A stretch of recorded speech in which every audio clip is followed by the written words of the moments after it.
The Tau. A race that basically comes out as the nicest, and I do stress nicest, of the Warhammer 40k universe. But let's be real, if they were thrown into any other universe, these guys would be just as fascist as the other sci-fi villains. And I know I've done a video like this before, but hey, I'm going to come back and go a little more in depth with it. So, let's say we throw this Warhammer 40k faction into the world of Star Trek. Yeah, because I remember, again, this idea came from just a throwaway quote from Pancreas No Works video, mentioning how the Tau were not as, shall we say, well, they're probably the most benevolent in the world of Warhammer 40k, but when you have giant bugs, a fascist empire, and, you know, elf people who want to rape you, it's kind of easier to pick out who's the good guys here. So here we are. We're going to be talking about what if the Tau and the Federation went to war. Now, a couple things. This is going to predicate as to which Star Trek timeline is needed for such an occasion, because I know there's various. So for this one, we're basically going to be talking about the TNG, I guess you could say also the DS9 timeline as well, pre-Dominion War. Also, sidebar, the Enterprise D fucks. And I do mean I fuck with this ship hard, more than the Enterprise E. It's just a classic design, and while the Enterprise E is good, the Enterprise D, that design is just so sleek, and it just fucks harder than a LA businessman at a Taiwanese femboy brothel. I came up with that mental image. I am sorry, not sorry about giving that mental image to all of you. Now then, let's actually get into the video. Now, it's important to note, first and foremost, that a war between the Tau and the Federation wouldn't happen right away.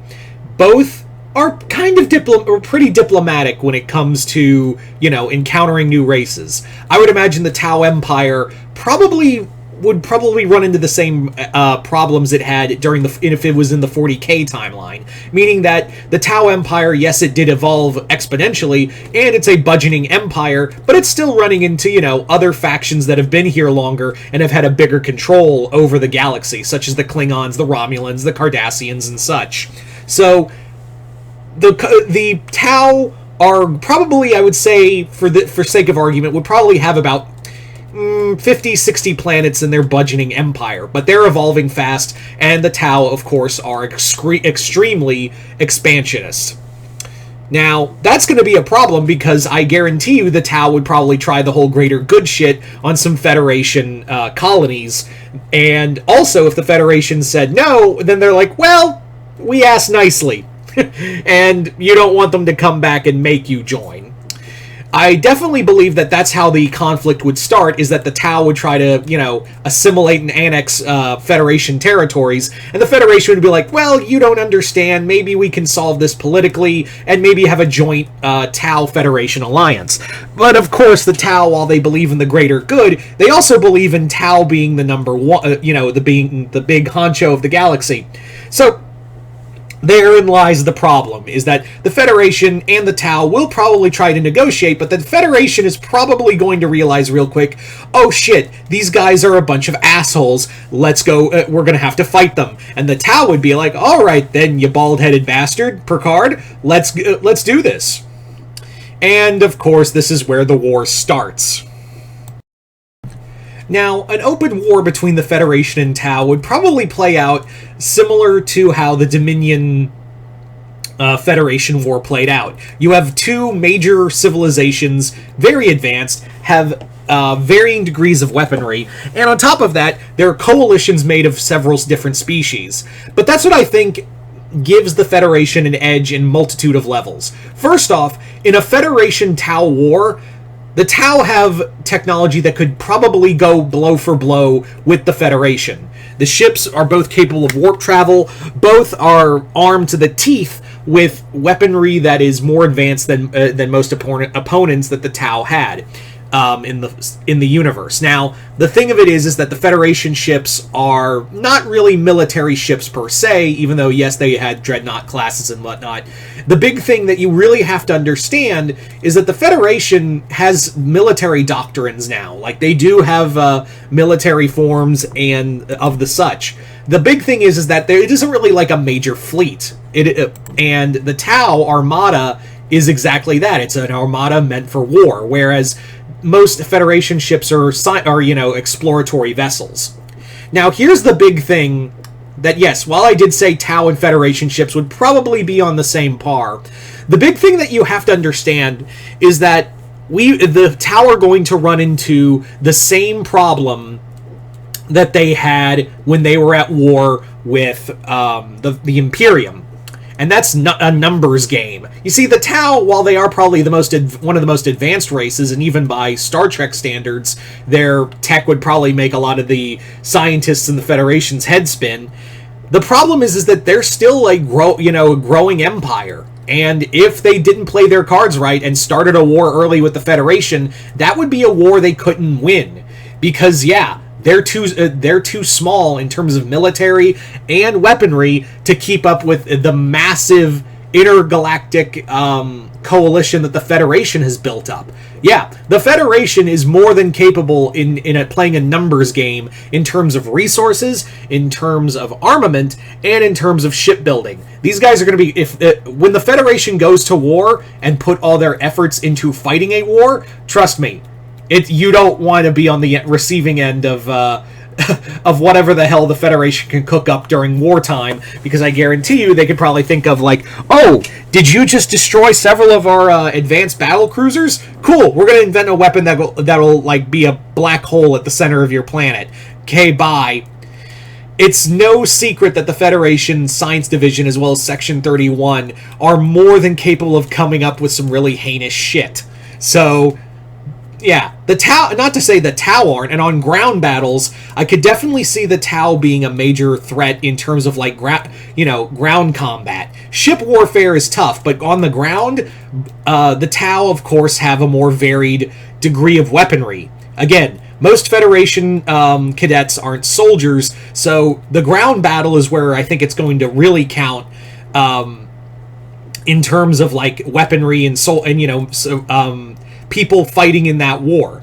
But keep in mind, the Federation, even though they aren't soldiers by trade, they are more than capable of holding their own in a fight. Obviously, against wars with the with the Romulans and Cardassians truly show that. But it wasn't really wars they won. It was more like wars of attrition that they just kind of came to peace talks with.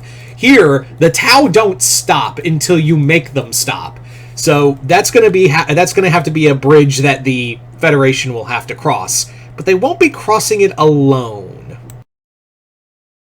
See, there's another reason why I chose the TNG timeline, because at this point we're looking at the Federation-Klingon alliance, and I guarantee you that the Klingons will love nothing more than a good little war. Now, fighting alongside the Federation means they would probably have to play by the Federation's rules, but at the same time, I have no doubt that in an open war with the Tau, the Klingons would probably be allowed to take their gloves off and probably kill a few Kroot here and there. Side note, Kroot and Klingons throwing down would be nothing short of amazing to watch. The Klingons also would give them not only military prowess as an edge, but also numbers, and not only that, warriors. These guys could actually hold their own in battles against, their technology may be a little slower than the Tau, but this does give them an edge in terms of warriors and hand-to-hand combat. On top of that, Klingons have no shortage of good warriors to fight with. Of course, this would probably give another thing of edge in terms of their armada, which has cloaking technology, which the Tau would have to, admittedly, I think they would learn about the Klingon technology, cloaking technology, and learn to counteract it with their AIs and what have you. But this alliance would probably lead to the Tau making alliances with another race. And while there are a few I think that would be willing to make a deal with them, there's really only one race I think the Tau would come into terms with. Yeah, I thoroughly believe there would be a Romulan-Tau alliance in this war. The Romulans and the Tau would probably come to terms that while the Romulans wouldn't probably like the whole greater good thing, the Tau would understand that the Romulans, Tal Shiar, their spy network, as well as their weapons and other, shall we say, doomsday-type equipment, would probably come in handy in their war against the Federation. And that's the other thing. The Romulans will give the Tau something that would be an edge for them. They would have an ally who knows how to battle the Federation and the Klingons. And topped on that with the weaponry that could... How I kind of imagine a Romulan-Tau alliance would probably fall under, we'll give you, information and, backup ships and other weapons, but in exchange, you give us your weapons and also teach us how to use that lovely, lovely AI you got there. And the Tau, of course, would probably be like, cool, do you want to hear the greater good? No, I would not. As I said earlier, the Tau would probably be dominating the Federation in ground warfare. Space warfare I would give more to the Federation-Klingon alliance, and what other races that would provide for the Federation. And that's the other thing with them in terms of space battle, is that it was said best that if you fought a Federation captain, you didn't know if you were fighting one who knew Andorian tactics, or, any other species. You could be fighting a different captain every time, as opposed to a Tau, where it's like, yeah, they follow that doctrine pretty well. But again, getting back on the ground warfare, yeah, the Federation, even I would say the Klingons, would probably be having difficulty against, a giant 10-foot-tall robot coming to shove a plasma cannon up your ass. The big thing, though, is that unlike most of the Tau's other enemies, like the Imperium and others that they have had to fight, the Federation, and by extent the Klingon Empire, are capable of innovation. Yes, I do think the ground warfare would be tough for the Alliance, but that's the thing, is that as the war progresses, the Federation are going to build things to combat the AIs they have, the weapons they have, the suits they have.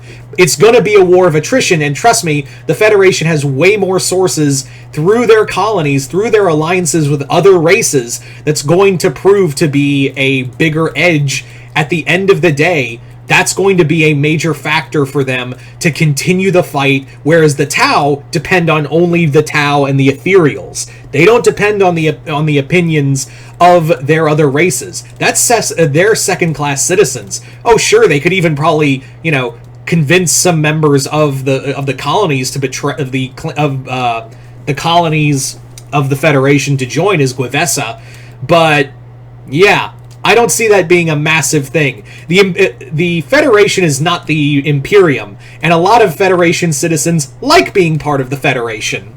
So while I do think some would probably join after have their arm twisted into it by the Tau, they probably would be more Tau-centric, whereas the Federation depend more on the power of friendship. And that's where I think, as the war would go on, the Federation has the bigger weaponry, it has the bigger, source of, it has bigger resources, it has a bigger supply chain, and oh yeah, it doesn't treat everyone like a goddamn second-class citizen, and also on top of that, they have no qualms of taking the gloves off in a fight. Remember, they got dirty during the tail end of the Dominion War, and God help the Tau if Captain Sisko decides to just jump in with rolled up sleeves and go, alright bitch, it's my turn.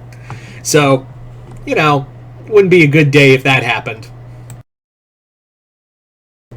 In conclusion, while I do think a Tau Federation war would be bloody, I think at the end of the day the Federation just has more of everything that the Tau just don't have at the moment. I know this sounds like filthy Trekkie propaganda, but I think it could be justified. The Tau would definitely put up a fight, but I give it to the Federation at the end of the day. Anyway, you guys tell me in the comments below, who do you think would come out on top in a Federation-Tau war? Do you think the Tau would win if they existed in the Star Trek universe? Do you think they would even join with the Romulans, or would they go to another race? Don't say Borg, that wouldn't work. And yeah, like I said, I put in the TNG universe because, again, I'm such a TNG DS9 fan. It just makes more sense to me. And also, it puts everyone on a little more even ground. But you guys tell me in the comments below, who do you think would win? Comment below, let me know. Other than that, I'm Mr. Multiverse. I'll see you next time in the Multiverse.